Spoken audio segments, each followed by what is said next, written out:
কখনো মোবাইলে সতর্কবার্তা, কখনো দূরবর্তী কোনো দুর্ঘটনার খবর, এমন ভিন্ন বাস্তবতায় এবার ঈদ পালিত হচ্ছে সংযুক্ত আরব আমিরাতে।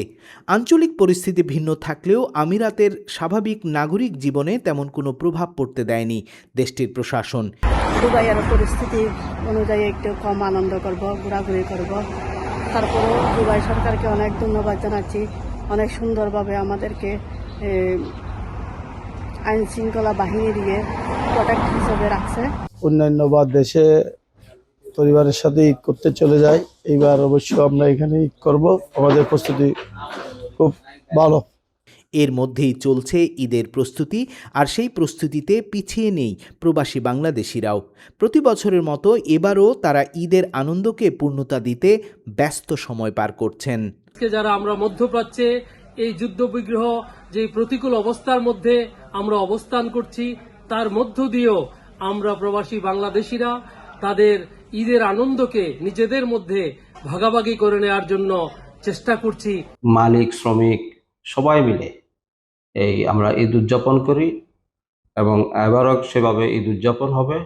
যদিও এই সিচুয়েশনে কিছুটা হয়তো সমস্যা আছে, তবু আমি মনে করি এই ঠেকাবার মতো নয়, এই আনন্দ ঠেকাবার মতো নয়, এটা সুন্দরভাবে পরিপালিত হবে।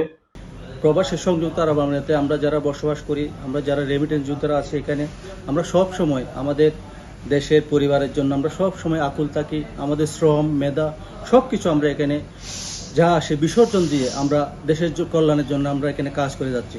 প্রবাসী বাংলাদেশিরা জানিয়েছেন, উপসাগরীয় অঞ্চলে যুদ্ধ পরিস্থিতি বিরাজ করলেও আমিরাত সরকার নাগরিকদের নিরাপত্তা নিশ্চিত করতে সর্বোচ্চ ব্যবস্থা গ্রহণ করেছে। এর ফলে সরকারের প্রতিটি নাগরিক ব্যবস্থায় আস্থা আরও দৃঢ় হয়েছে। তাই নির্ভয়ে চলছে ঈদের কেনাকাটা। প্রতিটি শহরে দেখা যাচ্ছে মানুষের কোলাহল। ছুটির দিনগুলোতে ঈদের আনন্দ ভাগাভাগি করতে চলছে নানান পরিকল্পনা।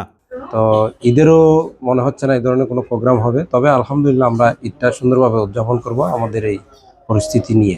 আলহামদুলিল্লাহ প্রতি বছরের মতো পরিবার নিয়ে এখানে ঈদ করব। এখানে আমার পরিবারের আমার মা আছে, আমার ফ্যামিলি সহকারে এখানে আছে। আলহামদুলিল্লাহ আমি কোনো আশঙ্কা এরকম ধরনের কোনো কিছু দেখি না, ভয়ের আশঙ্কা কোনো কিছু কাজ করতেছে না। এবারও ঈদ উপলক্ষে 4 দিনের ছুটি ঘোষণা করেছে সংযুক্ত আরব আমিরাত সরকার।